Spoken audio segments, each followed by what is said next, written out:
Welcome to another episode of Bitches Love Sports. I'm Bitch 2. I'm which one? And we've got a fun episode planned for y'all today. So if you've been following us on Twitter, then you already know who our guest is. We're going to bring him on in a second. But first, I got to check in with my co-host. How's your week been? It's been an interesting week in sports, sort of. Yeah. Oh, yeah. Did you watch the game last night?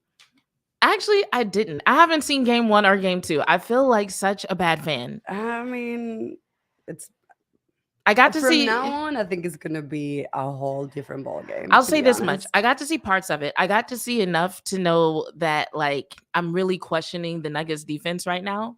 I can't tell if they just thought it was a gimme, okay, we got this, whatever. They're not on our level. Or actually, no, it might not be that, because I feel like I've heard their coach complain about their level of intensity and aggression in the past before. So it might just be old habits creeping back up. But either way, they just opened the door for playoff Jimmy and the rest of the Heat. And I think that was a bad plan on their part. The Heat is doing what the Heat does. I feel like all they need is just yes, coming in hot with that Heat. I mean. So it'll be interesting to see how the rest of the series goes. And before it started, I was like, should we make predictions? Because we had a show right before it started. And I didn't want to, but stuff like this is the reason why. Because and I said this on Twitter. I said my head says the Nuggets should take it, right? Because it's on paper, the Nuggets are the better team, the more talented team, they're the more capable team. They are deserving of the championship. But my gut was like, you cannot count out the Heat. Every team that they've gone up against, people have been well, no way they beat this team. Well, they won a game, but they won't win 4. It's just been they've just been surprising people at every turn. And so that's what made me say, most teams in their situation with so many undrafted players coming into the playoffs as technically an 8 seed. But if you think about where they were when they went into the play-in, we're talking about a team that was technically, if you were to seed the play-in teams, they're a 10 seed team going up against the Nuggets, who people have been predicting to be the champions since All-Star weekend, right? Yeah. And so most teams in that position, people would be like, yeah, no, there's no way they're going to win it all. But I feel like if any team that has that configuration, could do it, it would be this team led by Jimmy Butler. I agree. I still think the Nuggets are going to take it. I still think the Nuggets are going to take it. I think so. I don't know. Yeah, we were having that conversation right after work too, because Flynn is not sure either. He was super sure the Nuggets were going to take it. And now it's because I know you shouldn't expect anything, but we expected the first 2 games to be won by the Nuggets. So, and now they're going to Miami. So, game 3 to me, game 3 is going to be very decisive. Yeah, 100%. I don't know. My gut is now saying Heat in 6. But this is why I hate making predictions. All right, we'll see. I'm still going from the Nuggets, so we'll see. Alrighty. Well, let's go ahead and bring our guest on and see if he has any input on the situation. So I was about to say coming to the stage, coming to the screen, coming to the stage. Whatever. You can tell I've heard that phrase too many times. Coming to the screen, we've got Jay Tuck of CFO Sports. Yeah, what's going on? Yeah, I thought it was gonna be some music intro or something. Do I have a song I gotta perform? But it's been a while since I heard "Coming to the Stage," man. That's an old Jay Tuck life. Right. How y'all doing, man? Thanks for having me on. Thank you for being here. Yeah, thank you so much for being here. How are you? Good, chilling. It's Monday, just chilling, relaxing.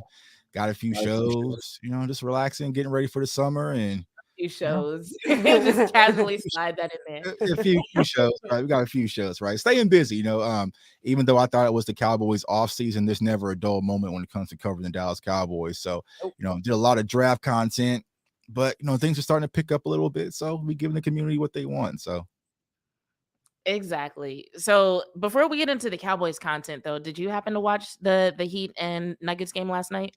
No, I kind of feel like a hypocrite, man, because, I've always complained about the super teams, I don't want a super team. So we finally got 2 teams with just pure superstar and Jimmy Butler and also in the Joker, going head to head in class. And I'm just like, this is boring. You know what I'm saying? So I watch probably like the first 3 quarters. And then I'm like, long as my numbers hit, that's all I really care about, which it did. So, both teams kind of covered the point spread. So that's all I really cared about. So, I feel like the Nuggets are going to win it overall, but it just doesn't feel nothing. It's not because it's like 2 teams you really can't root against. Like if Miami wins, okay, congrats, 8th seed doing something that never really happened before. And then also you have if Denver wins their first championship, so congrats to them. So you kind of just like, if it happens, like that's where I'm at with it. Versus if you would have had the Lakers or the Celtics, it really gives you that team to root against. I'm gonna say this on your note about super teams versus non-super teams. I don't consider either of these teams to be super teams, Right? Because you can't really name like a big 3, right? Mm-hmm. But No, what I do look at both teams and see is like just players that people counted out to a certain extent that are finding their time to shine alongside these big stars who people kind of expected to carry their teams by themselves, Yeah. So I feel like people acknowledged that Jamal Murray was good, obviously, but it wasn't until the playoffs hit that people really started to recognize Jamal Murray as the second in command to Nikola Jokic. Yeah. And then same thing with Jimmy Butler. Like, I mean, you can name several players on that team that were undrafted that now people know their names, their household names. Like when they resign, their contract value is going to increase by several million. We're talking about $1 and $2 million contracts that we're now looking at 8 and 9 minimum.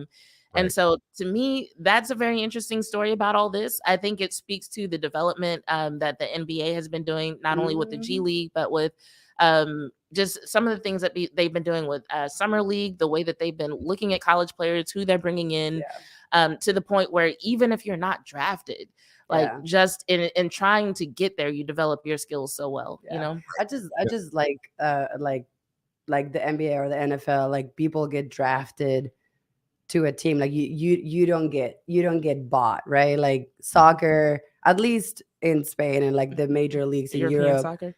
Yeah, I'm talking soccer now. No, you're good. They don't have a cap. Like you can just buy any player. So it's always the same teams. It's always Barcelona, Madrid, Manchester. It's always the same teams. PSG. Where here every year is open to everybody, and I love that. So well, there was a time when the NFL did not have a cap. Well, and it was during that time that the Cowboys, for obvious reasons, saw some of their greatest seasons. But now we do. And so now we find ourselves having a lot of conversations about contracts and extensions, and even a word that came up today, trades, which it was interesting to see that quote float around Twitter. And I don't know if you have an opinion on this, Tuck, because when I first saw the quote, it was a quote from Stephen Jones, and I'll have to pull it up to remember exactly what it was.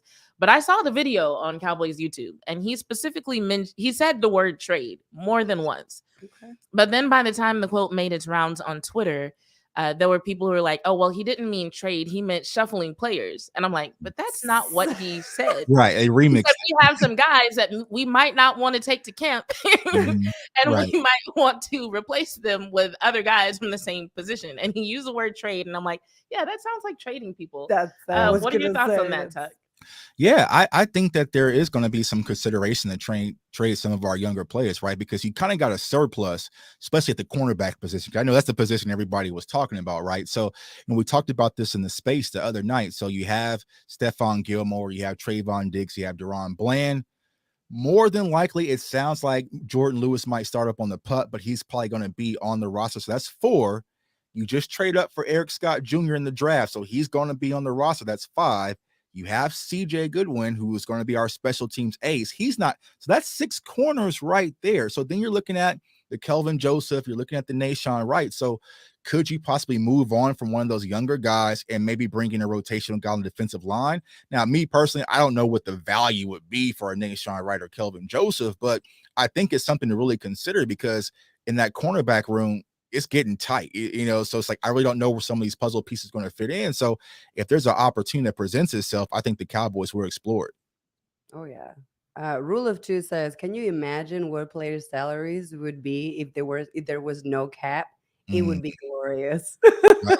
Um, I Yeah. beg to differ, dog. I beg to differ. right. I I beg to think because of differ. the disparity that we see in different teams and just the value of the teams and the, I guess we could call it disposable income revenue, whatever, of the Mm, various owners, I think it would cause a lot of problems.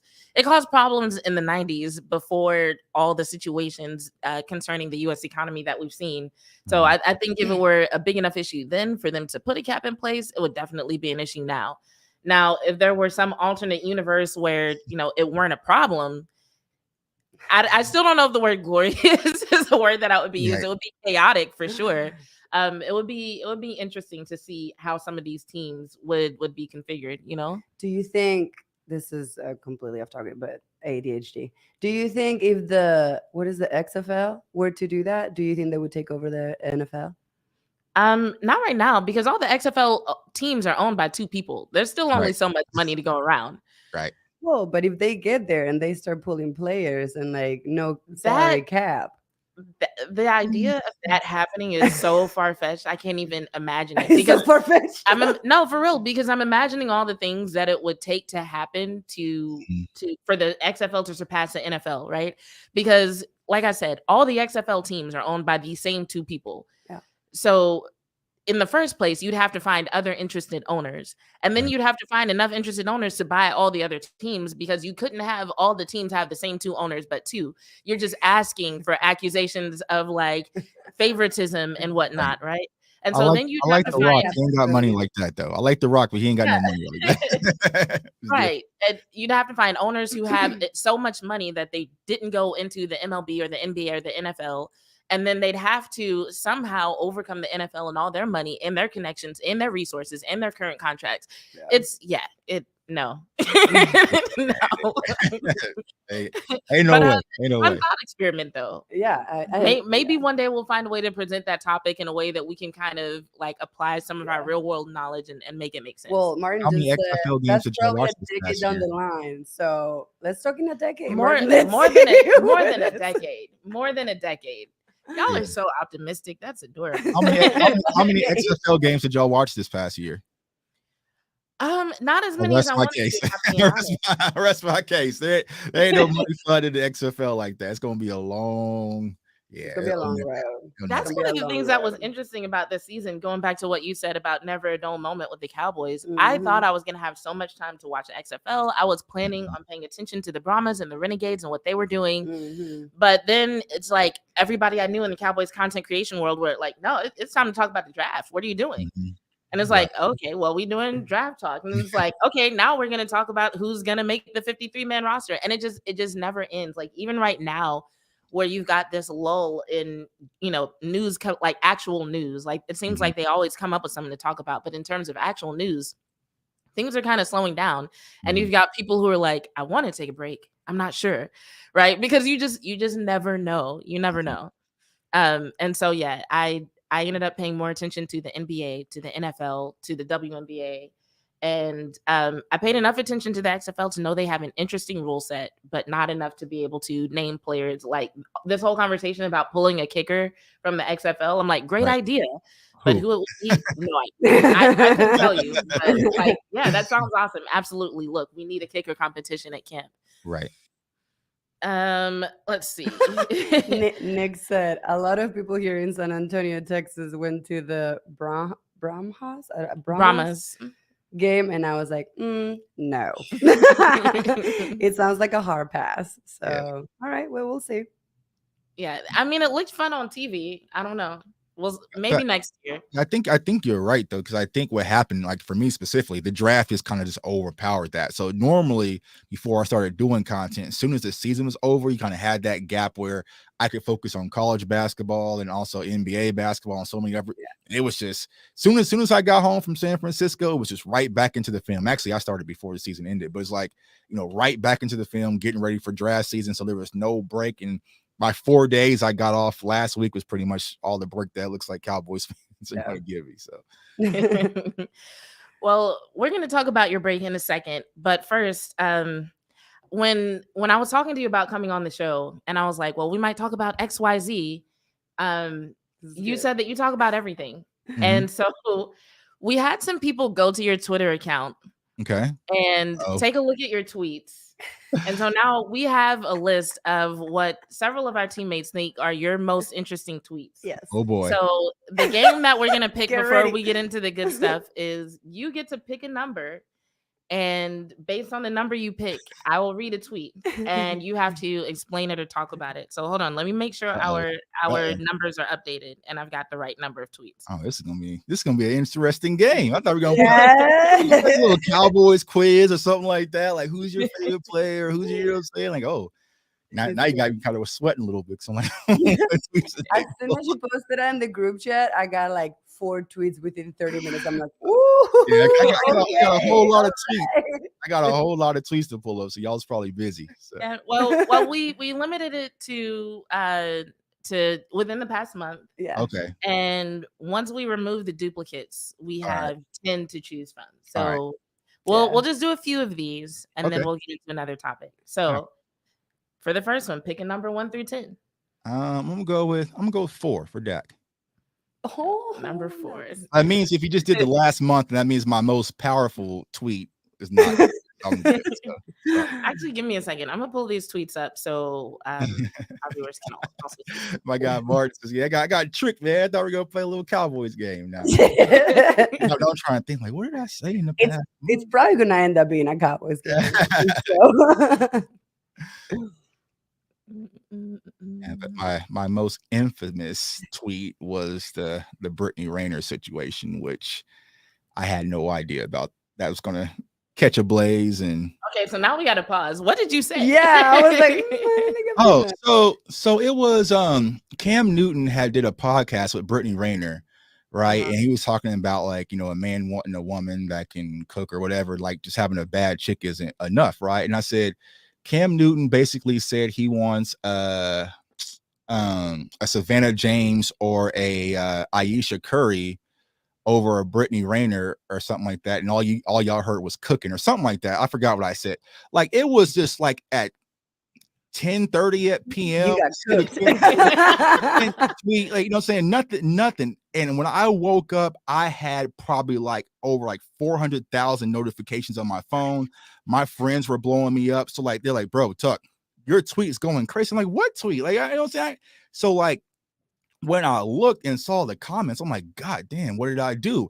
And then it was on Hot 103 Jams in New York. And then Bleacher Report had it. And then Yahoo Sports and like all these mega publications. So it was like Jay Tuck, Brittany Rayner, Cam Newton, LeBron James, all in the title. I'm like, how the hell did I pull this off? Like, this was such like a random tweet that I had no idea that was going to set. You know what I'm saying? Like, I just said it and went to bed. You know what I'm saying? So, you know, it was a whole situation. Then she responded. It was crazy, right? And it's just like nonstop back and forth. And a little bit it died down. But you know, I invited her to come on my show and actually go to the Cowboys. Well, some people to find this tweet. Some people in the chat remember. Yeah, it was. Remember that tweet. It was. It was nothing. I was just talking. You know what I'm saying? Shooting the breeze before I went to bed. Yeah. And when I said my phone was going crazy, like, all my friends were calling me. They're like, bro, they're talking about you right now on Hot 103 Jams. I'm just like, Vlad TV, you know, like all like if you Google Jay Tuck and Brittany Rayner, like it's just title after title of me and her being synced like this, which you know, that is interesting. So I just went to your Twitter to pull up the tweet, and it says pretty much what you said. It says Cam Newton basically said he prefers an Ayesha Curry or Savannah James over a Brittany Renner, and all y'all heard was cooking. Yeah. So I feel like I vaguely remember this situation. I don't remember exactly what Cam Newton said though, because he was saying that he was pretty much. This tweet is not controversial. Yeah, because basically what he was saying is that, you know, he doesn't want a bad chick. He wants someone that can do things and cook and take care of her family. Like, he wants something more than that, right? But so many people were just like tearing him down. It's like, bro, he didn't even say anything. Like, yeah, a man wants more than just a bad chick who can post Instagram photos. Like, that's not newsworthy, right? So that's all I said. Just that little harmless tweet. And that did almost, I don't know, like 8 million views right now or something. It went crazy. Like, it's just. It was Yeah, and that little harmless tweet that I posted. So y'all didn't pull that one, but that's probably one of my. No, because it wasn't within the past month. Okay. But good job there. I Guess me having like a lot of brothers and male friends, I'm just like, yeah, that tracks. And it's not like they don't like bad chicks. It's just I'm pretty sure Cam was referring to like a different type of situation. Like I can also relate. There are certain people who I click with on a certain level, but I wouldn't necessarily choose them for a different role in my life, Right. Oh yeah. Just based on their characteristics. But and my thing to Brittany was she literally just went to Jackson State like 2 weeks ago before that and preached to the Jackson State players how to avoid women like her. So I'm just like, well, what are we doing here? Like, I don't know, but it's just like, you know what? So I had a lot of bullets come my way, and it is what it is, man. That's so interesting. As a woman, going to other athletes and being like, let me tell you how to stay away from me. Right. She did that. Like Dion brought her into Jackson State to talk about. I do remember that happened. So I'm just like, why are you acting like I'm taking a shot at you when you actually put that out there? You know what I'm saying? You put all this information out there. That's a good point. That's a really good point. I know about you in Dallas. You do. Yeah. He's like, we're not playing this other game. We're gonna play this game. Let's get to the other tweets, man, because I'm not trying to set another forest. I'm not trying to do round two. How you say something like that out loud and be like, no, let's stick to the tweets. I'm not trying to do round two, man. I'm not trying to do round two with them people. I want no more smoke with her or the Beehive or anybody. I'm chilling, man. I'm chilling. I get that. Also, I don't know who you're going to name when you're talking about Brittany Renner in Dallas. So I would hate to accidentally implicate one of my faves in nefarious activities. So I guess this time we'll leave it alone. All right. So what'd you say? 4? Okay. Yeah, I said 4. All right, let's see. Where's the Tuck tweet? Let me share this screen real quick. Dak. 4 for Dak. 4 for Dak. Oh, Dak. His life's got to be so stressful. Mm-hmm. If he cares. If he doesn't, he cares at all, to be honest with you. I feel like year 8, like you got to be at the point where you're just like, okay. Right. Fuck it. Yeah. Right. I mean, you know. As long as that check's coming. Yeah, it's like nothing new here. Nothing new. They're not paying me. I'm getting the check regardless of what they say. So right. All righty. So number 4 is this one right here. Me, I always tell the truth, even when I lie. That is an interesting tweet, I will say. It sure is. So explain that. You always tell the truth, even when you lie. Yeah. So that's a clip from one of my favorite movies is Scarface, right? So Tony Montana. And what Tony Montana is like, sometimes people need a bad guy. They need someone to point their finger at and say, that's the bad guy. So pretty much what I was saying was kind of connected to everything that was going on the other day. It's like, I feel like sometimes people get me confused, right? Because they see the way I act on Twitter, because when I'm on Twitter, people don't understand, like, I'm just being a fan talking to a lot of the Cowboys fans, because that's how I built my whole brand. So it's like I always get coined as the bad guy, right? It's like Tuck is overreacting, Tuck is tripping, Tuck.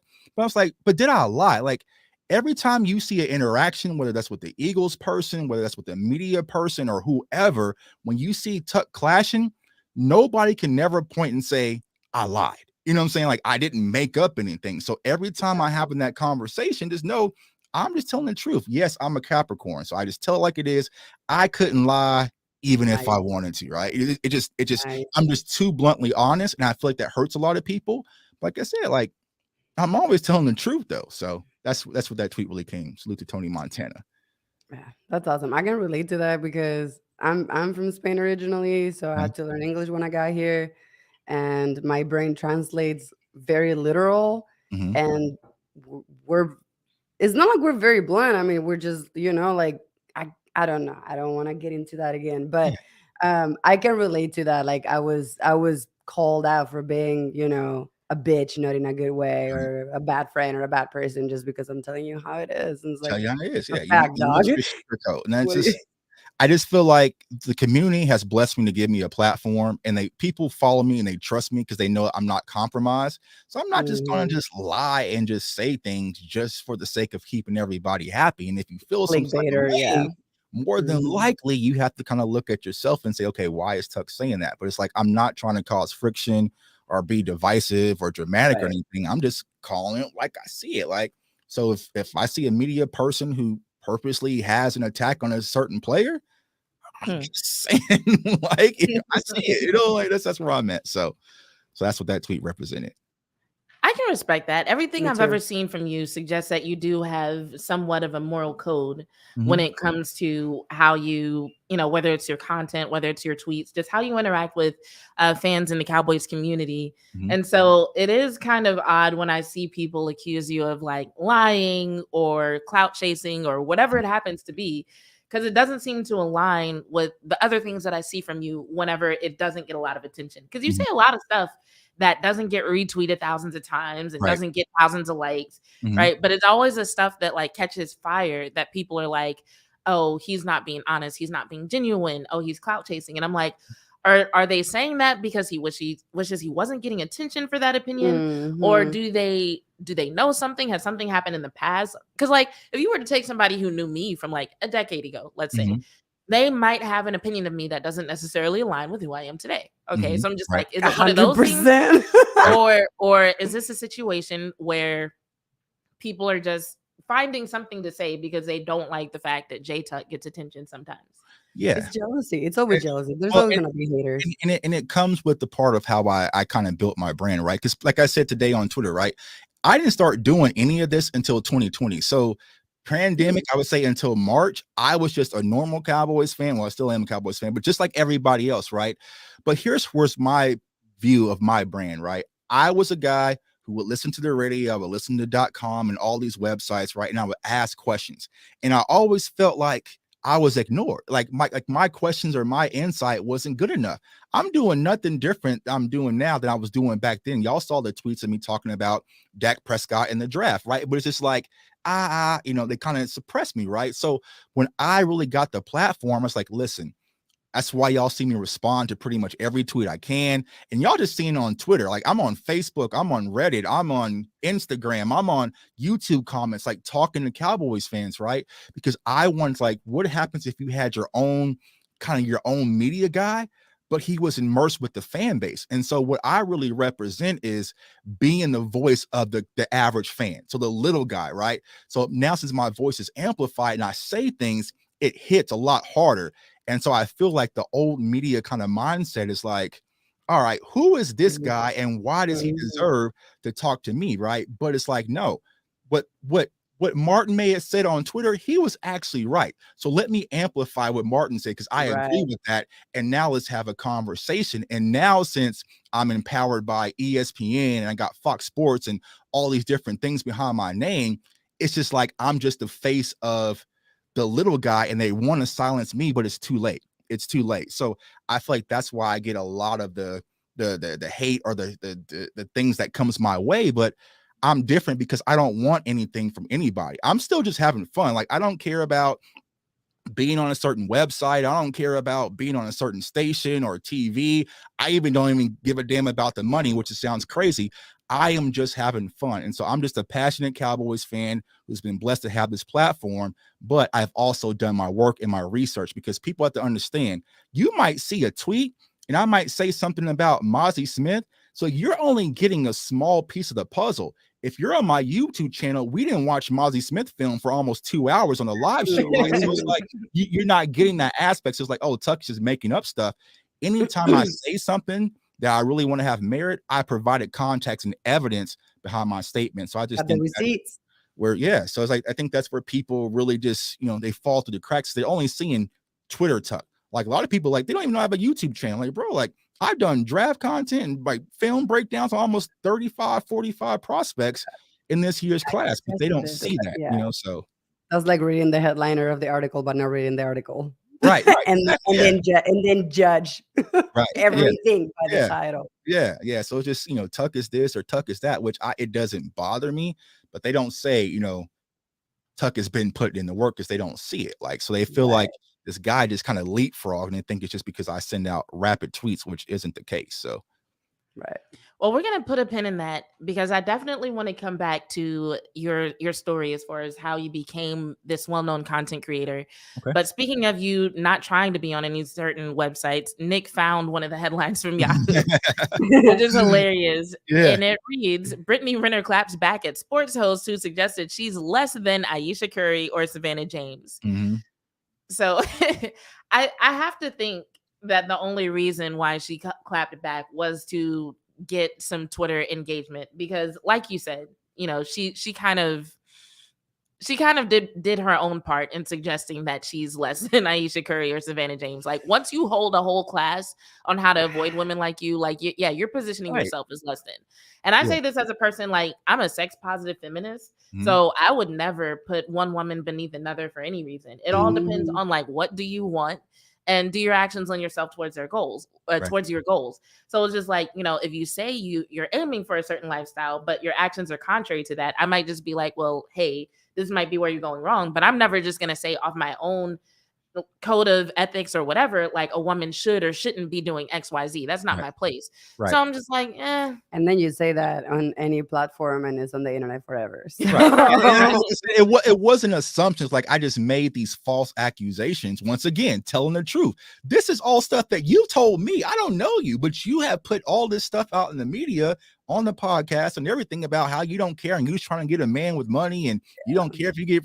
So I was just saying that most men would prefer this over that. You know, I mean, Savannah James she's a whole nother she's level. the boss. Ayesha Curry's like, not saying that Brittany isn't, just saying it's a preference. And there's some guys who want a Brittany Renner over Savannah James. I'm just saying most guys, you know. I'm just playing for the podcast, right? But who, you know, so. All right. Time to pick another number. All right. I'm gonna go with number 8. Go for quarterback Troy Aikman. All right, number 8. So if we scroll down, this is a funny one. Let me share the screen.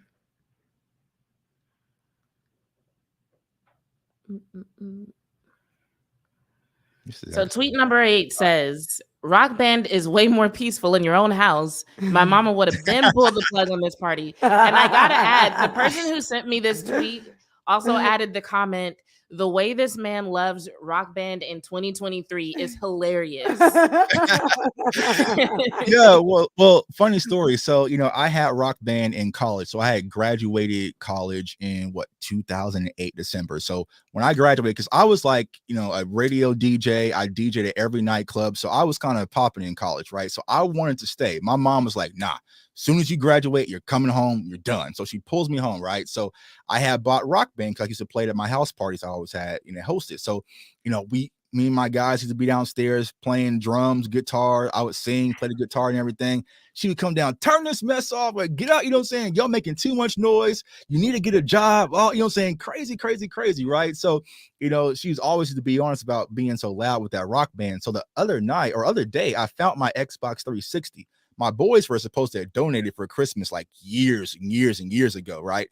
But I was cleaning their room and found this box, like this Xbox 360. So I was like, yo, it'd be dope if I can just find rock band. So I went online, bought rock band. I'm sure if y'all saw the video, but Friday night, man, I poured me up with some Ciroc and I was in my own basement going crazy. Like I put on a whole damn live show damn near, man, singing Creep and my Radiohead, all my songs, you know what I'm saying? So like I had a blast. And so that's just me just being myself and vibing out, you know what I'm saying? Like I wasn't hurting nobody, but it was a lot more fun knowing I can be as loud as I want down here in my basement and what nobody gonna come downstairs telling me to turn this racket off. So Salute to Rock, man. It's fun. It's still a fun game, right? So it must feel really good. No, it felt great. I'm not sure if y'all follow me on Instagram, but I was posting Instagram videos like my brothers and everybody's like, bro, what are you doing? I'm like, I'm having a blast right now. You know what I'm saying? Like, so. I'm doing me. What are you doing? doing? What would you have done if somebody had come downstairs and told you to turn it off? Like, especially if it was like one of your kids or something. I don't like I go upstairs. I mean, because I do that a lot. So like I can't not sure if I can see behind me, but I have my old like turntable and stuff. So sometimes, man, I'll just come in here because this is actually a music studio. So when I bought this house, Oh, the nice. people who owned it before me, they were this huge like gospel recording artist. So everything downstairs was a huge music studio. So this room was empty as hell. So I turned this into kind of my studio, but this is soundproof. So I Cool. can come in here, crank up the music, get my Yes. turntables, get my lights vibing out. So they're used to it by now. So it's That's like, what's up. That's awesome. yeah. So it's like sometimes you like need that escape. So music before, football and podcasting, music was always my escape. I used to be a producer. I used to, rap and do a whole sorts of things and travel with artists and ghostwrite and all sorts of stuff before this happened. So that's what's funny because y'all know me as Jay Tuck, the Cowboys guy. There's a portion on Twitter who knows me as Jay Tuck, the artist and the producer and all sorts of stuff. So, they've grown with me. So it's like, it's been a cool story.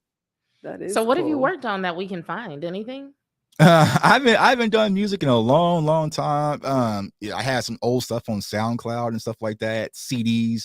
But yeah, I was on the radio here in Kansas City on Hot 103 Jams. I had a song called Puppet on the String that was kind of big, and Tonight, that was kind of my two biggest songs.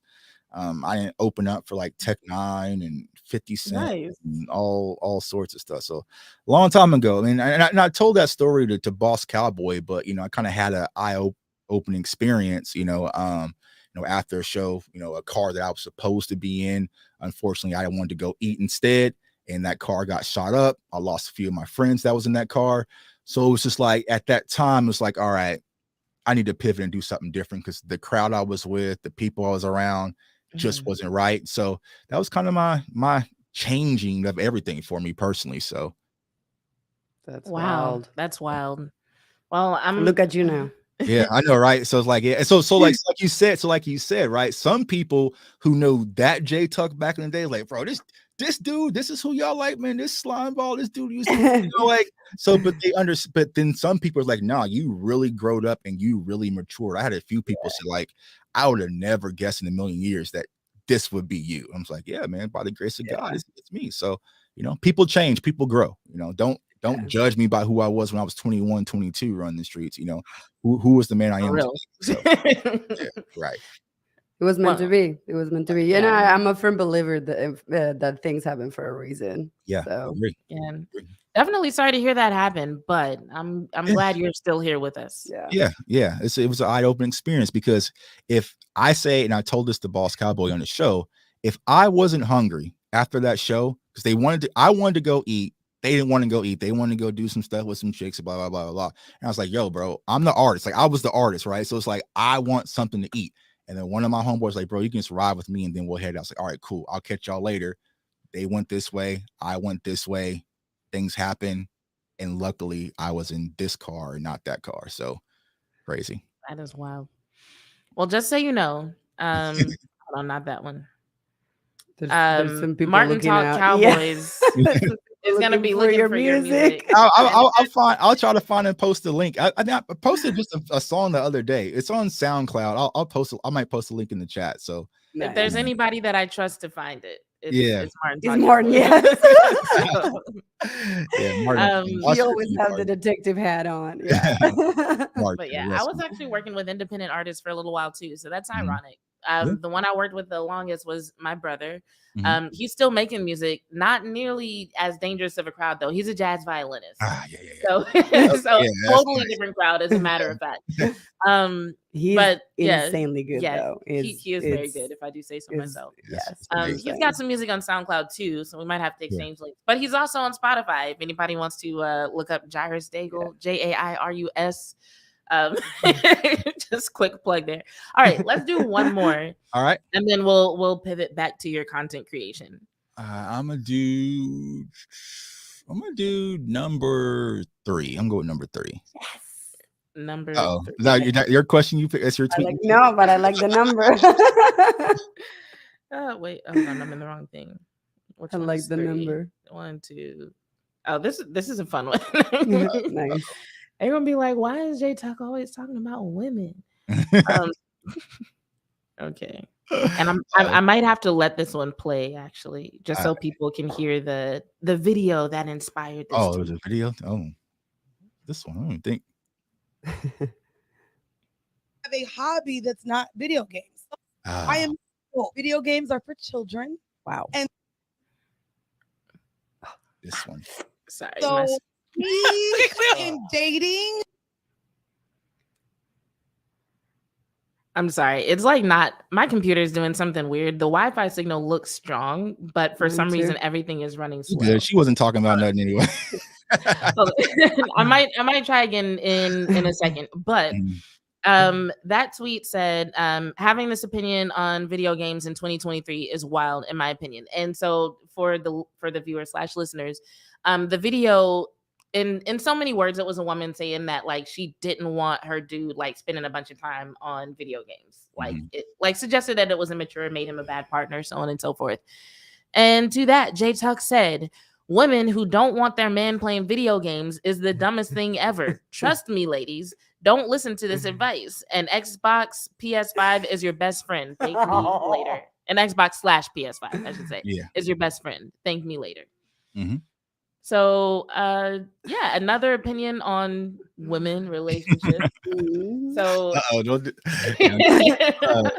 nah, I was just saying, because, you know, in relationships, and not just men, but women as well, we all have vices, right? We all need our stress release just to get away. And so for some men, video games keeps us at home, but it gives us that stress release. So, you know, it's Friday. I could come at home, go buy a brand new outfit, go hit the club, and go run the street until 4 a.m. and not answer the phone when my wife is calling me and be out doing God's know what.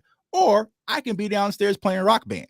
So I have a thing that more women would agree that I would prefer my man being safe, down home, playing video games. If I'm talking to somebody, it's probably just another guy, some random guy in New York or something, you know, online playing Madden. So it's harmless. And then I feel like we just need that stress release of dopamine. And I also sent another tweet after that with Bobby and Whitney. I was like, as long as you're making time for your priorities, it's not an issue. You know what I'm saying? So that's the main thing. Now, if I quit my job and I wasn't doing anything and I was just sitting at home playing Madden all day for free, not live streaming, okay, that's a whole different conversation. But if it's Friday night, you're going to bed, it's 10 o'clock, and I'm going downstairs to play video games, it's not really that issue. So like, case in point, what I do, y'all might see it on Twitter. Y'all might see me on a Saturday morning posting Madden clips at like 4 a.m. So I'll wake up, because I wake up at 4 a.m. every day. So I might wake up, play Madden from 4 a.m. all the way to like 10 o'clock or 10:30. And that's when my family or my kids normally wake up. Well, I played the game for 6 hours. I've really gotten my fix. You know what I'm saying? So then it's off to the races. Then I'm going to football games and tournaments and all sorts of stuff. So as long as you're handling that priority, everybody deserves that stress release. Because if you don't get it downstairs playing video games, they gonna go get it somewhere else, and you might not be happy when you find out what that answer is. So that's what my response was. I agree with that. I agree with that 100%. As long as you don't let that come in between you and your partner or your family or whatever it is, you know, like if that turns into you know, you're just like you said, like, I'm not gonna quit my job, but you know, I just come home and like blah, blah, blah, blah. Like that's all I do. I don't talk to my partner. I don't, you know, like we don't do anything together or anything. That can become a problem.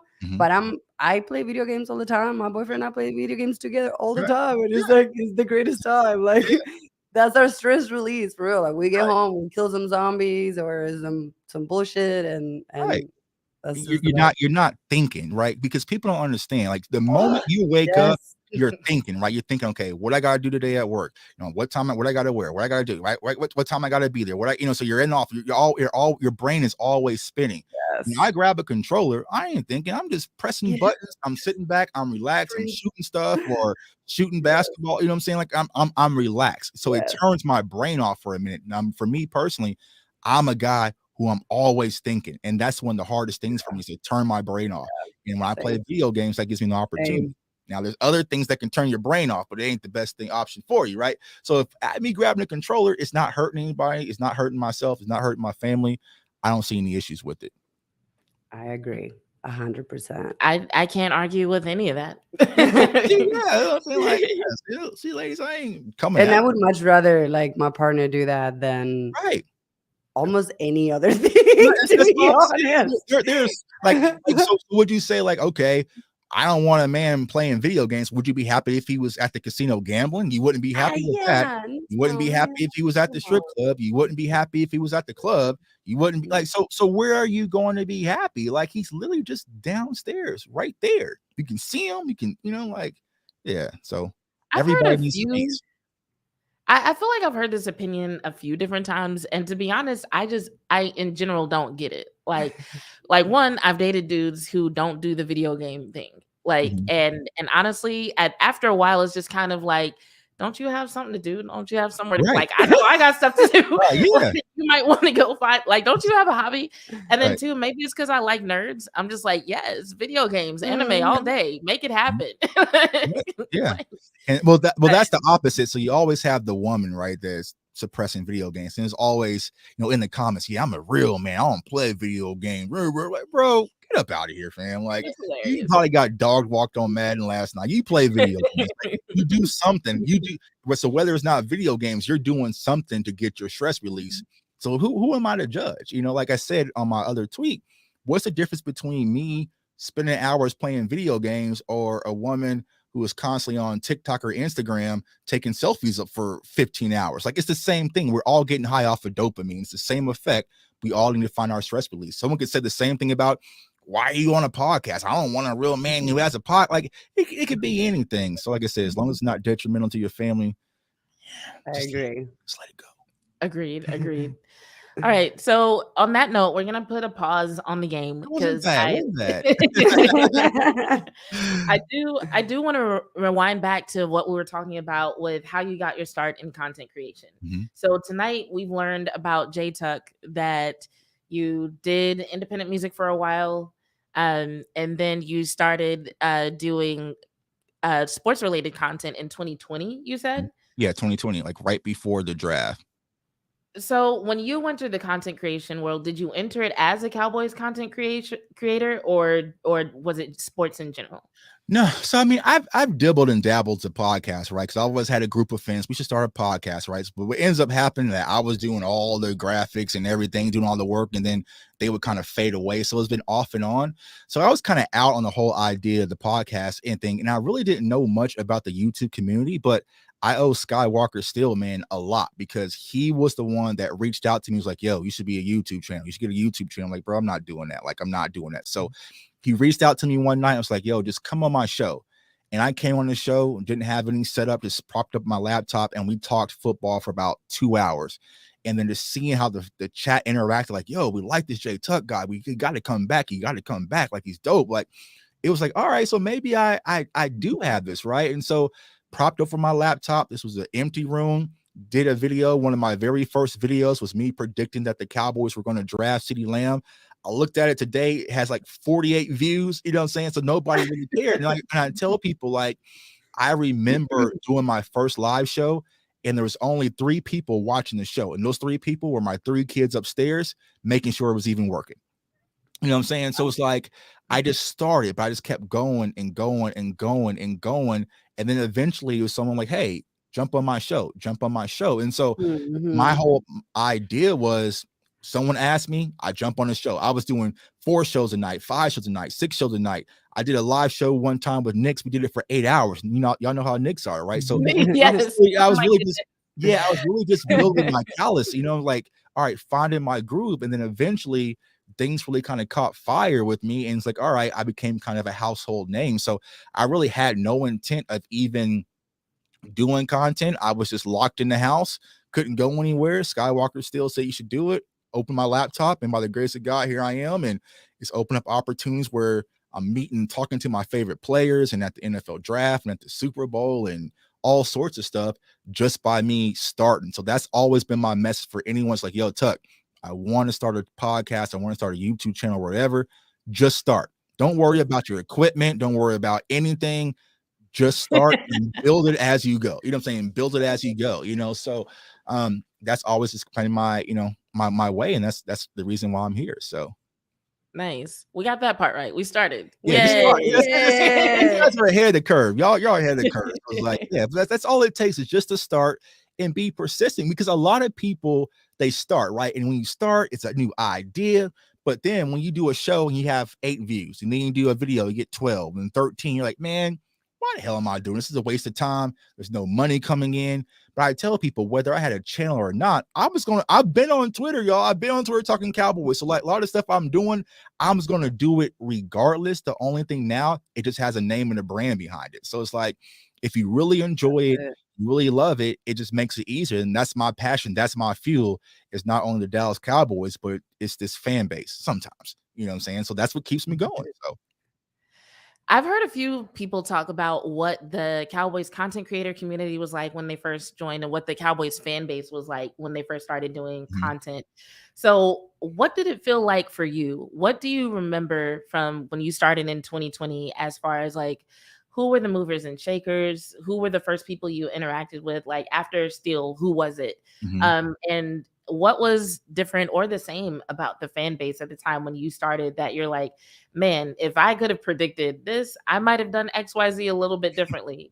Yeah, I have to give a huge shout out to my guy Sid, man. He's from Canada, and Sid had a Dallas Cowboys for Life channel. Kind of went through some life things, not doing much content anymore, but he was the first person outside of Skywalker's like, hey man, let's do a show together. And I was just so excited, like, yo, this guy want to do a show with me. So we hopped on, did a show, and then Sid was the guy who really believed in me and gave me a lot of opportunity. And so once I started working with Sid, it's like then I met Star Gang, which was Nix and Spoonie and Mariella and Professor O. And then I met West Coast, and then I met, other people. And then I really started to build those relationships. So, I really have to thank Sid for just reaching out to me, because he kind of gave me the encouragement, like, all right, people like this. Now, when it comes to the fan base, the craziest thing, right? When you're a smaller content creator, it's easy, right? Because no one's really going to shoot slots your way. Everyone kind of loves you. You might have your core little audience, like everyone loves you. But the higher you climb and the louder that voice gets amplified, the shots come from everywhere, right? But I just felt like for me, being in sports, being in music prior to this, I was built for it. Like it doesn't get to me, right? And people see the way I interact, and it's like I don't care. Like, and here's the craziest part. I'll say this because we just talking as family, right? If I say something on Twitter, right, and people disagree, who more than likely is going to disagree? It's not going to be a bunch of bad chicks in my comments saying I disagree. It's going to be some bunch of dudes, like, I don't care what y'all thoughts are. Now, if I had a bunch of ladies like, nah, I don't like, I'll be like, all right, I need to change this up. You know what I'm saying? Because this ain't working. A bunch of dudes, you know what I'm saying? Like, bro, I'm not trying to hear to impress y'all. So a lot of the hate really comes from that direction. So it doesn't get to me. But I understand, like, the Cowboys Nation has given me a voice, and I made a promise to really stand on that and remain uncompromised. So I get a lot of endorsement deals offered my way and toss my, like, you should do this. I'm like, nah, because if I do that, I become compromised. Like I'm doing things for the wrong reason. Like last week, there was nothing to talk about from the Cowboys standpoint. I'm not going to just push a video just because I have to meet a quota. You know what I'm saying? So it's like, I always want to be able to give Cowboys Nation my best, because you might be a viewer. Last month was my biggest month ever, and a lot of the videos that I posted I never thought was going to hit, they all hit, right? And there was a lot of people, first-time viewers, right? So I wanted to make sure they're always getting that full J Tuck experience. I'm not just giving them a quick little video just to meet my quota. So that's kind of how I built things. But the Cowboys Nation, like, they're a different fan base, but I feel like the thing that helps me, right? Cowboys fans, they see me. Like I'm different from a lot of content creators. I'm at every game. I'm on road games. I'm at the game. I tell Cowboys fans, pull up to my tailgate. Let's have a drink. So a lot of Cowboys fans who follow and interact with me, they're like, no, I seen Tuck outside. Like they know my section. They'll see me on the Jumbotron. So it's like, I'm a part of the fan base, and like I've done things where I had some subscribers who said they'd never been to a Cowboys game. All right, y'all go. It's on me. I got y'all. I'll buy y'all tickets. Y'all just get there. I got, you know what I'm saying? So like that type of love is because I have that love because I'm a Cowboys fan. You know what I'm saying? Like, so I think that what makes me a little bit different is like I have such a strong passion for the fan base, and they have it towards me as well, which a lot of people just don't like. So at what point did the CFO Sports brand come into existence? Well, so I know that you guys have the best, podcast name. I wish I would have thought of it. So the whole idea of CFO Sports. So originally it was Cowboys fans only. So the whole idea I was going to do, I wasn't going to be on YouTube. I actually was going to do sports content on OnlyFans. And my whole idea is because I kept saying all these haters are on I should start an OnlyFans. I said that on Twitter sometime. And I was like, I should just do that, right? So that's where the Cowboys fans only brand came. That it looked like the OnlyFans logo. And I was going to kind of do it in that whole mode. And I was like, and maybe it's not going to hit. So I did it on YouTube. But as I grew, right, and started doing the draft content, I was like, I get a lot of people who are Bears fans watching my channel. I get a lot of Chiefs fans because I'm here on the radio in Kansas City. So it's like the Cowboys fans only thing was kind of like keeping everyone out. You know what I'm saying? Because if you're a Bears fan, you're not going to join a channel that says Cowboys fans only. So all I did was just kind of remix it to CFO Sports, created a brand new logo, and we're rocking. But that's how it all stemmed from. The CFO was just like, it was going to be an OnlyFans on Cowboys content. It's going to be, and it's funny because you see a lot of like people now going to OnlyFans talking sports, which I should have did, but you know, it is. I mean, OnlyFans is for everything these days. Yeah, that's what I'm saying. So like, yeah, there's people playing video games and all sorts of stuff. So that was the whole idea behind the branding. But you know, I'm just a big thinker, right? What's next? You know, so it's like, yeah. All right, so let's fast forward a little bit. So you introduce yourself to Cowboys Nation, you build the brand. Fast forward a couple years, and now you've got the attention of people like, let's say, for example, a Brian Broaddus. Okay. So when did you when did you make that leap? Let's talk about that leap first, where you went from, okay, I'm well known among fans, to now, okay, people whose job it is to cover this team, now they know who I am as well. When did you realize that had happened, and what was that like for you? I really can't put a date on it, because I felt like people were aware, but I just felt like this past year, the draft years, when people really started to acknowledge it, right? Because I was like, I knew they had to know, right? Because I was saying that today on Twitter. If you're looking for a sports medium, you have to come to Twitter, because that's where a lot of people get their sports content. And when it comes to the Cowboys, particular, my DNA is in so much stuff.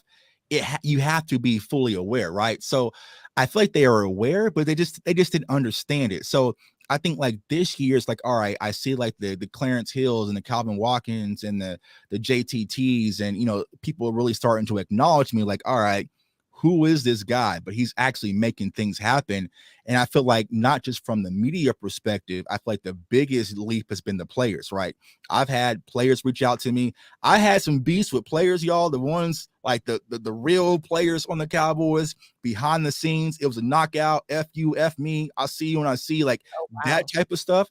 But I felt like when I did that, I earned their respect. It's like, all right, this ain't just the media dude. You know what I'm saying? So he didn't back down. So, you know, I just felt like it amplified. And I think like this year was the year it really just put like the spotlight on Jay Tuck. And I think the draft season really did that, to where it's like, you know, I had, you know, Baldy retweeting me and talking to me, and then Micah Parsons and J-Ron Curse. So I would say this year, but I feel like they were all aware. It's just like they kind of ignored it, but like, it's all right, it's here now.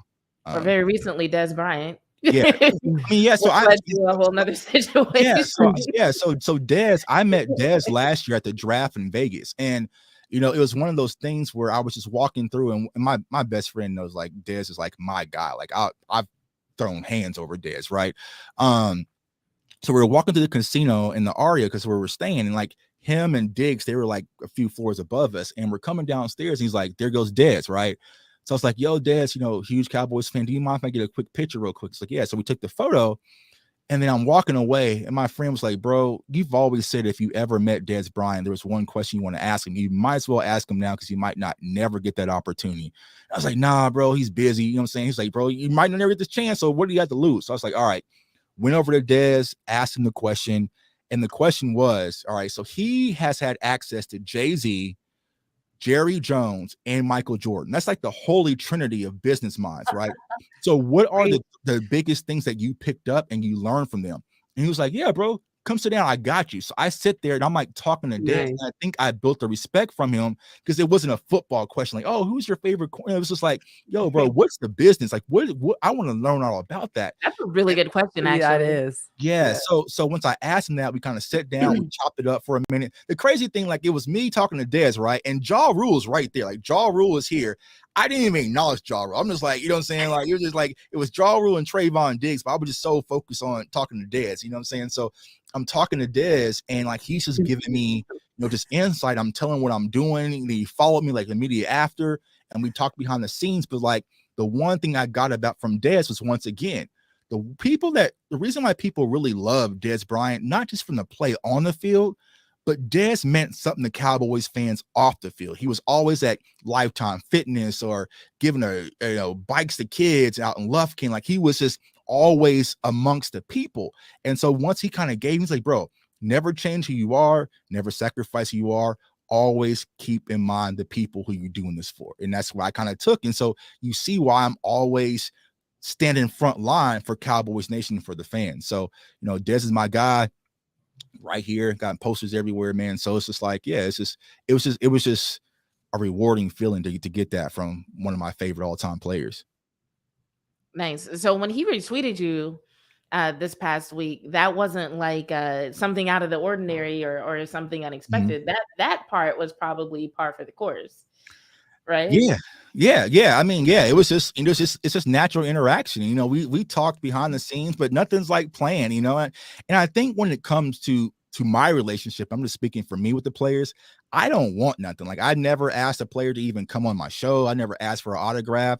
There is only one situation I asked Dez to do a quick favor because there's a kid that was really in need and I knew it would help, and Dez just did it like that. So that's all I've ever asked. I have a relationship with players' parents, family members, cousins, brothers.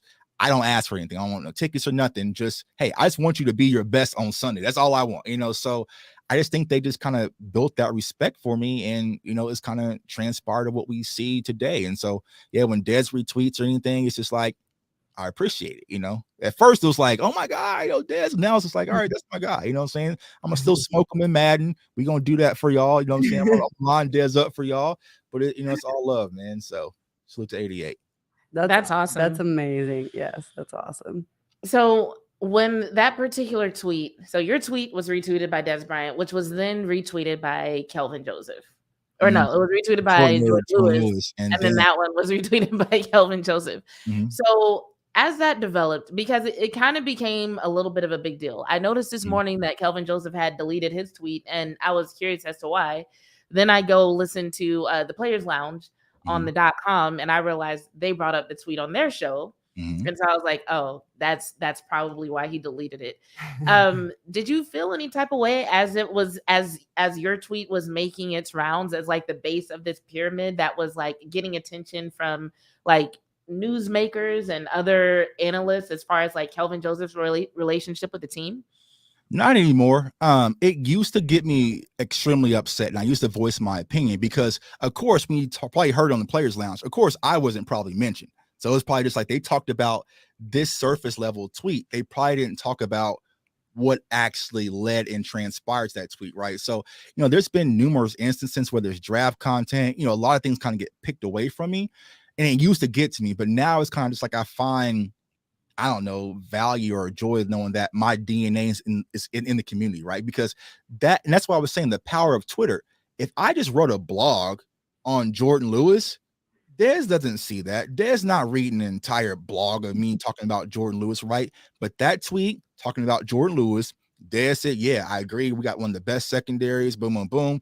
Jordan Lewis stacks on top of that. And then Kelvin Joseph, here is y'all article, but what's the root of it? The root of it's Jay Tuck. And I'm not saying that in a brash way, but I just feel like that shows the power of what we can do from the community standpoint on Twitter. There's this idea that Twitter is just a fake place or it doesn't matter and just random people or just crazy people. No, we actually move a lot of stuff. We move a lot of things. We actually shake the walls, and people need to understand that. So it's like, that's what people need to understand. So, Kelvin Joseph, and we talked about this in the space, it was unfortunate, kind of, I don't have any ill will towards the kid, right? And kind of give you guys some insight. He was the player that we kind of, me and him had a back and forth, right? But it was just like, I want him to be his best. And I felt like the interview that he did with West Coast Landlord and Henny the other day was like, it was finally an opportunity for Kelvin Joseph to tell his story from his side, right? So he got to kind of relax a little bit, tell his story, right? But at the end of the day, it's show and prove. It's the NFL. what have you done for me lately? So I just feel like he's going to get an opportunity. It might be a small window of opportunity left for him in Dallas. He has to make the most of it. But it's like, did I feel bad? No, not honestly, because there's people who say, oh, I love, all these favorite content creators and I'm left off. I'm not going to say, well, what about me? Like, hell no. It just forces me to roll up my sleeves and get in my bag and be like, all right, I bet you won't forget me next time. So that's just where I'm at. Relatable.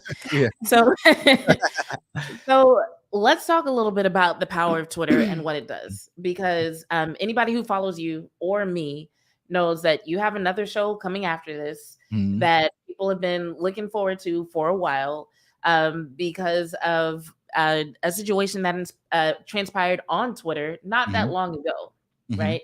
And I'll be honest, like when I started commenting on the situation, as just tweeting as I do sometimes, I didn't even realize, I guess, like how people were viewing it. All I saw was Broadus's comments, and I was like, I don't agree with that. I'm gonna retweet it, so on and so forth. And the next thing I know, I realized that this whole thing has become of it, where a lot of people are responding to it, including you and other content creators. From there, it went from tweets to a show that was done that I think you said you called into. I didn't get to watch that particular show. There's so much content out there. Like, yeah, it's a lot. Can't watch it all. Fans are spoiled. So I didn't get to watch that particular show, but apparently Broadus either watched it or became privy to it through some other means. And it seemed as though he took particular offense. So I want to hear from your perspective, because I've seen different people tweet about it. I've seen people retweet with their own opinions, but I want to hear from your perspective. What exactly happened? What, like, were you offended by what Broadus said, or were you just defending a player? Okay. And how did it turn into this so-called thing? Because like a lot of people are looking at it as like drama or beef or whatever. And I haven't really heard you use those words to describe the situation. So, as sort of a preview to what you're doing after this, I want to hear your perspective on how everything, kind of evolved. Yeah, so that kind of just leads to the Tony Montana tweet, right? But all right, so he posted a tweet about Dak having interceptions in his DNA or whatnot, right? So me knowing the power that I have on Twitter, I stayed away from it. I didn't retweet him. I didn't at him. I didn't comment or anything. I said nothing to it. There was other people inboxing me messages of like, yo, you see this craziness that Brian's talking about? I was like, listen, man, I like Brian. He's one of my favorite people. I'm gonna stay out of it because I don't want words to get misconstrued and it cause a whole blaze and and fire. So I'm staying out of it. But y'all do what y'all gotta do, because there's people like, I'm gonna light them up. But it's like, for me, I didn't want to tear Brian Broadus down because he's different, right? And y'all see me with the whole Mike Fisher situation. I just pulled out, started shooting, didn't care who I hit. I didn't want that to be the case with Brian, so I stayed away with it. So 3 days later, whatnot, Boss Cowboy's doing a show. And I'm just watching as a fan, just watching because, I'm supporting my brother. So I'm just chilling. So I'm in the comments, just talking to Cowboys fans. What's going on with y'all? Boom, boom, boom. He's like, yo, Tuck, jump on. I'm going to call you real quick. All right. So probably a half hour or so in the show, I call in, talk for maybe like 10 minutes of saying, hey, I just don't agree with the statements of Dak having interceptions in his DNA because he hasn't shown that. Like, I want to see a trend line first. Like, just contextual stuff, nothing malicious, nothing aimed to attack Brian. And Boss wasn't that way because we respect Brian, right? So it was cool, right? So it's just like, I guess I didn't pick up on the tea leaves. So he had said, hey, Boss Cowboy and Jay Tuck, or want to do a show, Jay Tuck, bring Jay Tuck too. I'll be happy to jump on and discuss. So I'm just thinking, okay, cool. Brian's going to jump on and do a show with us, because a lot of people's been asking for us to do a show. Like, a lot of people's like, but this is during draft season, right? So I'm just like, all right, cool. Brian. So so my response was, sure, my guy. I'm saying? Let's set it up. I'm saying? Thinking, all right, it's all up. Boom, boom, boom. So the next day, I woke up and I had private messages, and it was just from Brian Broadus. And the whole mood of everything changed. It was more like, next time you got something to say about me, you can at me. It was on some rah. I'm just like, oh, hold on. Like, this is where we're going with this. You know what I'm saying? So yeah, so it was just like, I'm just like, listen, bro, I never trying to disrespect you. I respect you. I listen to 105.3 The Fan every time I'm in town.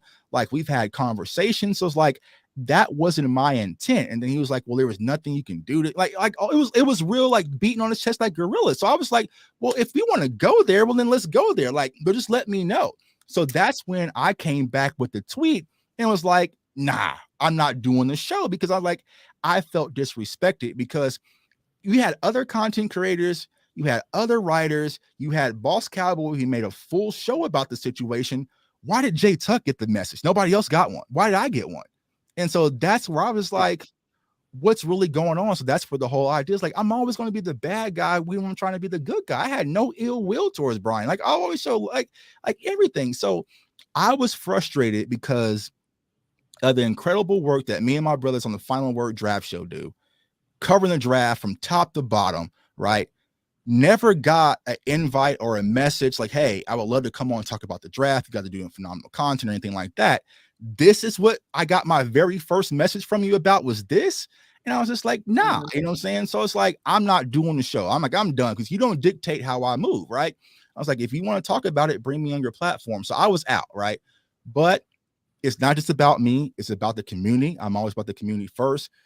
You reached out to me. So many people reached out to me. My brothers in the content world reached out to me. It's like, yo, Tuck, you got to do the show. You know what I'm saying? Do the show, do the show, do the show. And I'm still just like, and honestly, I wasn't going to do the show until this morning, right? So I just changed my mind this morning because, you know, my guys called me like, bro, you got to do it. I was like, fine, right?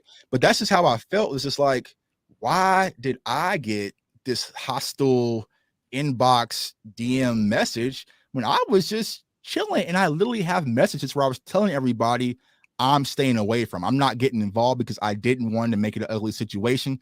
Plus, it was Memorial Day weekend. Like, who really cared? You know what I'm saying? So, like, I was chilling. You know, man. So, like, that was my whole frustration. But of course, Tuck got to ended to be the bad guy. So it's Tuck versus Broadus, and you know, I was like, how? Why is it always me? You know what I'm saying? That's where I was like, God dang, like.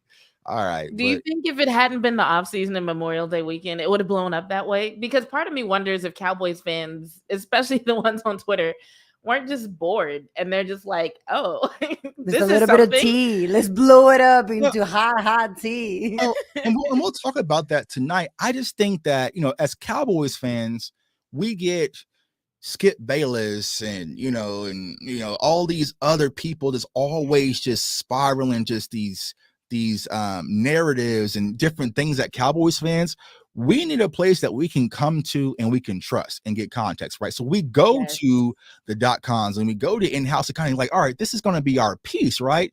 But when it happens from in-house, and I told them this, I was like, I wasn't upset about the dad comments. I get 1,000 of those a day. I was just disappointed it was coming from you. You know what I'm saying? So it's like, I expected more. So once again, it wasn't the original tweet. It was the Cowboys fans that were providing facts, evidence, hardcore, just conversation. It was just like, nope, you're just a fan. Shut up. You don't know anything. You're just a fan. Shut up. You don't know anything. You know what I'm saying? And so it put me back into that pre-content, J Tuck. It's like, no, they're not just a fan saying anything. They actually know what they're talking about, but you're suppressing their voice. Let me stand up and speak for them because you're suppressing their voice. But my voice is loud enough. So. Big Santana said, my bad, bro. I was the one who tagged Broadus, just thought he had a bad take. Yeah, he did. I mean, it's not your. I feel like somebody else would have done it had you not done it, Big Santana. It's not your guys' fault. But here's the thing. We cannot baby favorites. You know what I'm saying? Because if it was Mike Fisher, it would have been all systems to go, right? When Mike Fisher said the Cowboys are interested in drafting CJ Stroud, everybody shot.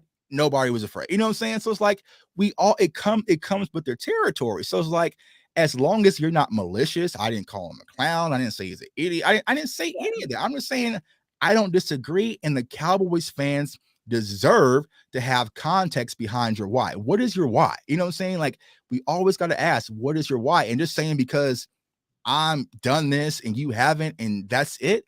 No, it's like when my parents used to say, because I said so. Like when we were kids, it's like, all right, mom, because mama said so. That's why I can't. Now, when you're older, no, that ain't good enough. You know what I'm saying? Like, I need a whole reason why I'm not doing it. All right, mama, this ain't making no sense. I'm going to doing this. You know what I'm saying? So it's like, I just felt like that was my frustration. But also, it's just like, I didn't even attack it the way I could have. I didn't make a video. I didn't do anything. I just called in for a 5-minute phone call because Yeah, I was I stressed was just out. gonna say the thing is like he could have just come to you and be like, "Yo, like, why do you have this opinion?" Or like open the conversation in Right. a for lack of a better word, good way. Right. You know, like had that happened to us, I know she would have been like, "Yo, like, what's going on? Why do you Right. think this way? Yeah. Like, what made you think that I was going that way, or like whatever?" Right. You know, like I don't know why people just immediately jump to the like, like like Yes. Yeah, and it was just odd, like it was to the point where it's like, because I know you don't have the verification.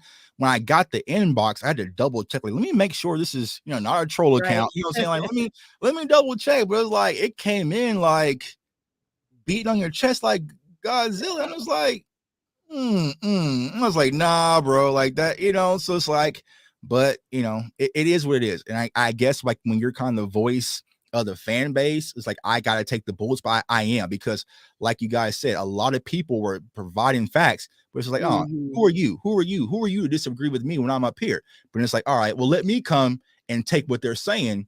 And now let's have that conversation, because I think what really set the people off is when I sent that tweet, and it's like, when I was in 2019, I used to just see like 105 through the fan and all these people. I'm like, I would be starry, like, oh my God, like, look at them. Now it's not the case. I look at you like coworkers, I look at everybody the same, like, it's just like, I'm downstairs, you're upstairs, we're all in the same office. You know what I'm saying? So like that has been taken away. So I'm not starry. Me and Boss Cowboy talk like brothers. One time we had a miscommunication. He'll tell you, we got on the phone. We were barking where it's like, it is what it is. West Coast had to jump on and be like, y'all chill. He had a disagreement, but it was all based on a miscommunication. But we picked up the phone as brothers. It's like, all right, were you shooting shots at me? He's like, no, I was shooting shots over there. You just happened to be standing in that area. It wasn't about you. It was about some people behind you. I was like, all right, it's cool. You know what I'm saying? So it's like, that's all it takes. Like, if you could have just messaged me like, hey man, just want to make sure like we're still good. Like, bro, we're good. I don't hate anybody in this content space. I don't have no problems with anybody. As far as the fan base is concerned, the one person who I had issues with, it got solved, and that's only because he mentioned my wife and kids, and so that's it. Like, I don't know people. I've never met any of these people, so how can I say I hate you or don't like you? I might just like football That's text. such a cheap shot. Yeah. Oh yeah. No, yeah, that's definitely off limits. But I get what you're saying as far as the take. Honestly, I thought the same thing when I saw it. I had seen takes like that from other people, but it did feel kind of odd coming from someone who works with 105 the fan. Right. Because I'm just like, okay, at best, you should be rooting for Dak because he's the quarterback of your team. You should want to see him successful. Right. But at worst, you should at least have a take that makes sense. And for me, that wasn't the first time I'd heard him say that. That was probably, by the time he tweeted it, I'd probably heard him say that about 3 or so times between being, I think he found a reason to bring it up on the draft show. I think I heard him say it on some other show. And so by the time he tweeted, I was just like, look, this take doesn't even make sense. And we brought it up on our show. You did. I said the idea of y'all get a DM, y'all get an inbox or nothing. Y'all get no inbox or nothing. No. I don't think we're on his radar. He's like because I've replied to Brian Broaddus, I've retweeted him, but it's just like, bitches love sports. We're not on J-Tuck status yet, so he's just like, yeah, whatever bitch one and bitch two got to say. But it's like our perspective was pretty much the same as yours, which was, Dak has not had this problem in the past. So how are you all of a sudden saying it's in his DNA? Like, and on the show we said, show us the test. We were like, show us the DNA test if you think it's in his DNA. But like there's just nothing but this claim. And Martin Talk Cowboys was the one who pointed out to me, because I'm relatively new to Cowboys Nation. We started after you. Yeah. We started this podcast in summer of 2021, and we didn't really start covering the Cowboys until a few months after we started. Right. So this is actually our first full season paying attention to the season and the draft and all of that stuff. And he was the one who was like, well, Brian Broaddus has been wanting Dak to be cut since minicamp his rookie year. And I'm like, damn, he didn't get no chances. That's crazy. Yeah. And so, but on the flip side, even with that being the case, I do think I kind of get what you're saying about not looking starry-eyed at certain people. And maybe that's just because of the people I've been fortunate enough to like meet and talk to. But I mean, just talk a little bit about that. Like, do you think that is an issue among fans or among other content creators where certain people's opinions or their station is valued above others, even though there might be comparable quality and takes? Mm-hmm. Like, where do you think that comes from? And what was it that changed your mind as far as like looking up at certain people as opposed to looking eye level with them? Yeah, I think it comes back down to having values, right? Because the bigger the platform, I think the bigger responsibility comes. But some people look at the opposite, right? Because we have some people, if you have, I don't know, 80,000 followers or subscribers, you can say whatever you want, and probably, let's say 10% goes along with that's 8,000 Cowboys. You know what I'm saying? So it's like, I feel like it makes you lazier versus me. It makes me work harder because it's like, I come up in an era where I have to fact check. Case in point, I did a film breakdown on Jalen Tolbert when he was a rookie. I mean, when he was in South Alabama, I added 2 N's to his name on my graphic. He spelled his name wrong. You know what I'm saying? Like, it's just little stuff like that. So it's forced me to kind of overcorrect. And the reason why I'm saying that I'm not starred-eyed with a lot of the media people is because I put in the work. You know what I'm saying? And not only have I put in the work, I have the receipts to prove it. There's nobody Cowboys draft wise you can say, you're up here and Jay Tuck is down here.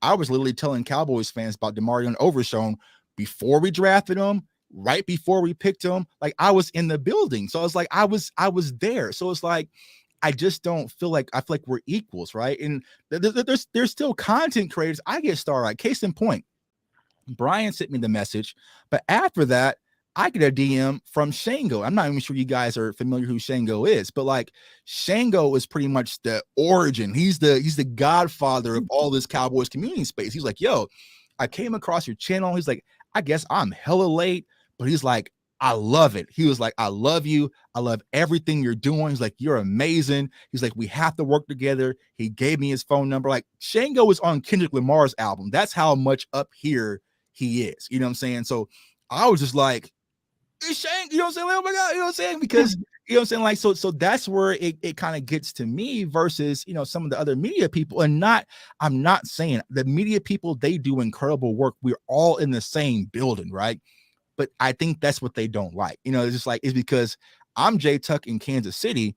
Who am I to be at the same platform as them who's in the building, right? But it's just like, no, we're doing phenomenal work. Y'all might take a nugget or take an interview, and we might break that entire interview down to layer to layer to layer and build something that you guys can even see. I guarantee if you ask a lot of people who are in the building about Kellen Moore's no identity offense versus Brian Schottenheimer's power offense, they would have no idea what the hell you're talking about, right?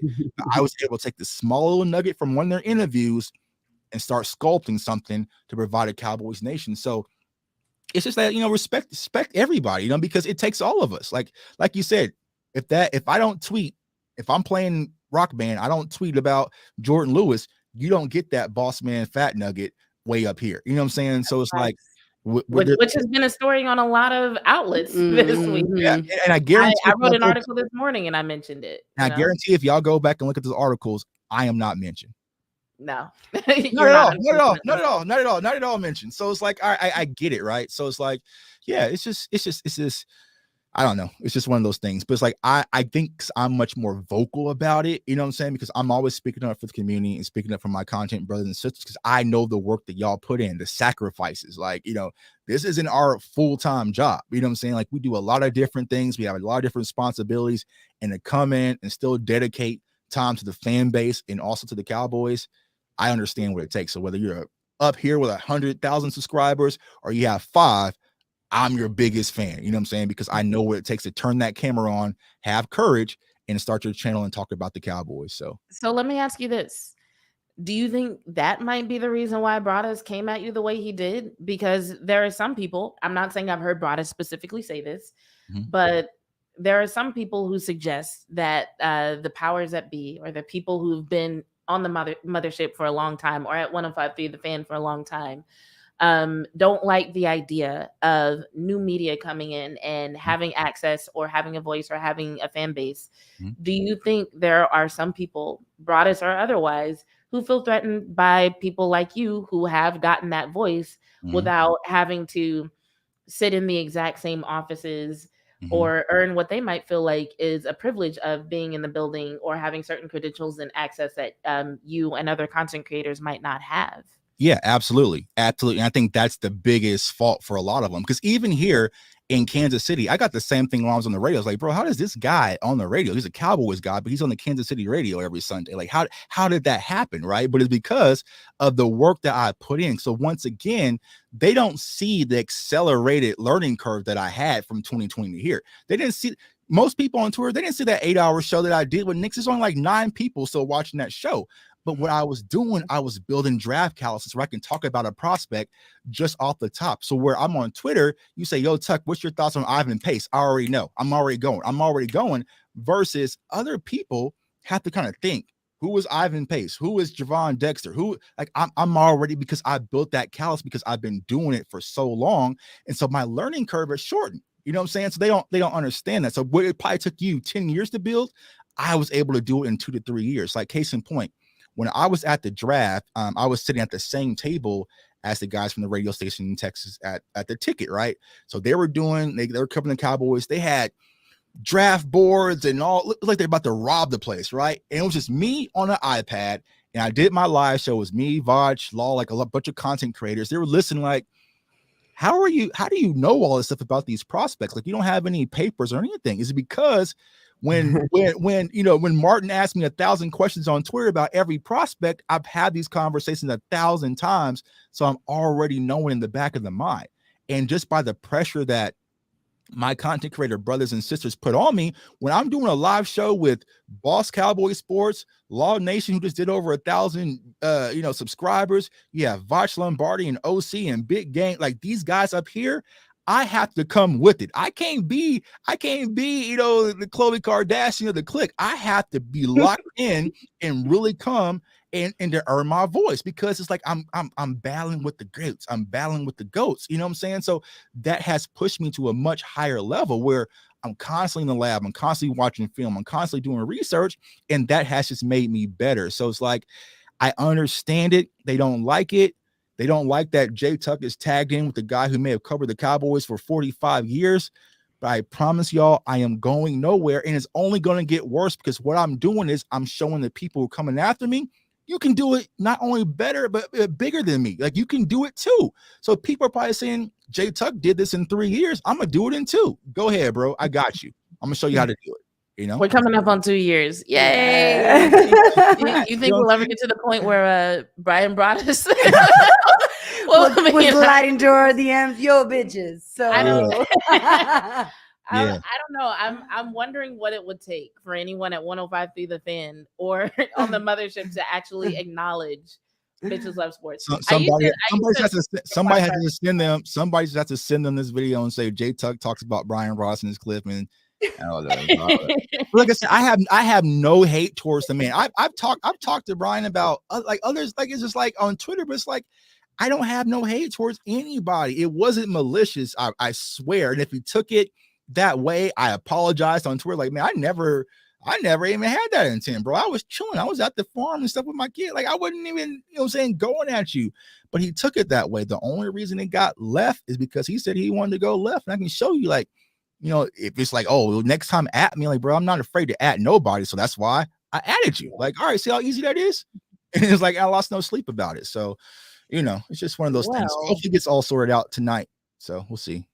You might not have intended any hate. However, I would say to Mr. Brian Broaddus, if you don't want hate, don't say things that make sense. Say things that make sense, Brian Broaddus. Like I said, that wasn't his first time saying it. I find it very hard to believe that you're the first person who had words for him. As a matter of fact, I know for a fact I tweeted him before you tweeted him or anything. My guy Rome, Cowboys fan, talking about brother, he went directly at him, didn't even get a response. Exactly. So I guess because he got nothing to say. What is he gonna say? And the bitches just get no attention. But once Jay Tuck says it, it just hits a nerve a little bit differently. Said at 1 hour and 15 mark of a live show, right? That's all the energy. It's like, so you had to search and watch that entire thing to get to my little 5-minute segment. So like, I don't know.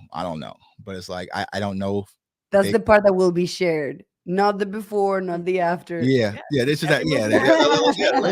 Yeah. Yeah. So yeah. Well, I will say, as far as your mission to show other people coming behind you that they can do it, you definitely are one of the people who's done that. I mean, not only have you built a following, but you actually have a professional career doing this, which is something not a lot of people can say. So I will say thank you for being one of the people who inspires me and people like me. Definitely thank you for coming on the show, and also the kind words that you sent us about our brand and everything. Yes. It really does mean a lot. I love it because it's free, right? And once again, you guys are not putting yourself in this nice little pretty box, right? Because like I said, if you wanted to do that, if I wanted to work for the Cowboys, y'all, why would I start a podcast or do a YouTube and do all these live shows? Why wouldn't I just send an application and go apply to work for the Cowboys? You know what I'm saying? So it's like, I just feel like for us, it's still new, right? Because I get it here in Kansas City, right? Because like sometimes the media people, they come in and it's just like, I was just a guy in the basement. But I can show them, no, I can put on a suit and do all this that y'all can do. I can play both games. I can come down here in my basement. I can play that game, or I can sit up there and talk directly to players and conduct myself as a business professional and play that game as well. And so that versatility, it really kind of scares people because I can play y'all game a lot easier than y'all can come down here and play my game.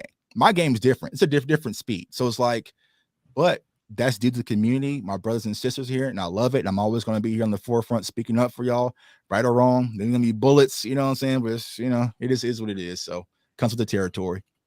Exactly. And we appreciate it. And that's why I wanted you to do the show and have this conversation with Brian Broaddus. So we're going to go ahead and let you go so that you can get ready for that. I know I'm going to be watching. I know a lot of people in the chat are going to be watching. Yes. So it should be a great conversation. How long do you expect that show to go? I don't know. You go 5 minutes or you go 5 hours? 5 minutes, man. I honestly don't know. Like I said, it's just really, you know, my brothers, you're just like, yo, you got to do it tough because you're part of it. You know what I'm saying? And you're a big voice and people want to see it, which for me, I was just like, I don't know. People want to hear from you. That's so I'm just like, all right, well, so we're going to do it. But it's like I said, once again, it's no ill will or anything. It's like, if I say something stupid, y'all will correct me on it happens to everybody, so nobody's immune. So I don't understand what the big issue is, but I guess we'll find out here in about 7 minutes or so. But indeed we will. So 8 p.m. is going to be on Boss Cowboys channel. It's going to be on my channel as well. So we're going to stream it on all our channels. So the communities, all our powers combined, you know, we are Voltron. So, you know, I love it, man. So yeah. Oh my God, Martin says, I really would. If it was me, I would probably, well, not Rock Band, but I got a NCAA 14 on my Xbox too. I would probably just do that, but I made a promise, you know what I'm saying? So, he's responding to Martin. He's a man of his word. Yeah. Well, thank you, Martin, for your comments. Also, thank you, Sid, for the love. Now we got to go find who this Shango person is. Who apparently, Shango is the Oracle. Like he's he is the one that we all kind of stem from, man. Shango, man. Salute to OG Shango. So. I feel like there's a skit in there somewhere. I forgot what song it is, but on Kendrick Lamar's latest album, you have Shango on there. He took a sample from one of Shango's Cowboys videos and put it on his album. Oh, okay. Nice. Okay. I Nico's gonna find that. Yeah. But Shango, like Shango's one of those, like he's the godfather. Like he don't say much. He don't do live shows. He really don't be in the mix with us. He does his stuff on his YouTube. And he lives his life. I think his wife's like an actress. Like he's way up there for him to come down and be like, yo, I love your channel, Tuck. Like, I'm so sorry I've been missing out on it. I was like, nah, that's fire. You know what I'm saying? Like that.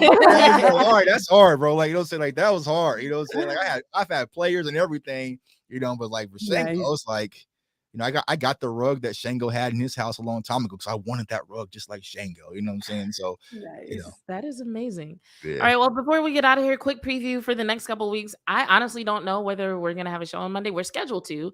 However, I will be in Dallas this weekend. I get to watch the Mercury take on the Dallas Wings on Friday. And then on Saturday, I will be at the Dallas Fan Expo delivering a panel called Main Character Mindset. So if you have passes to the Fan Expo, come listen to me give a motivational speech explaining why you should look up to people like Goku and Ichigo and Asta and Sailor Moon to find confidence and live your best life. You won't regret it, I promise. Her analogies are out of this world, like Goku. No love for my guy Vegeta. See that Vegeta's kind of like my guy. I like Vegeta. You use a lot of Goku gifts to say that. I know because they don't have good Vegeta ones. I like Teen Boo is like kind of my favorite too. So it's like I like villains, which I mean, I guess that kind of makes sense. But there is a section in my panel where I talk about inner demons. So since I have to redo it for this particular format, I might throw Vegeta in there. But yeah, we definitely need to have this conversation about Goku versus Vegeta and Boo, because this is interesting, but we don't have time. So on that note, I'm Bitch 2. I'm Bitch 1. And this is J Tut. And we out. Bye.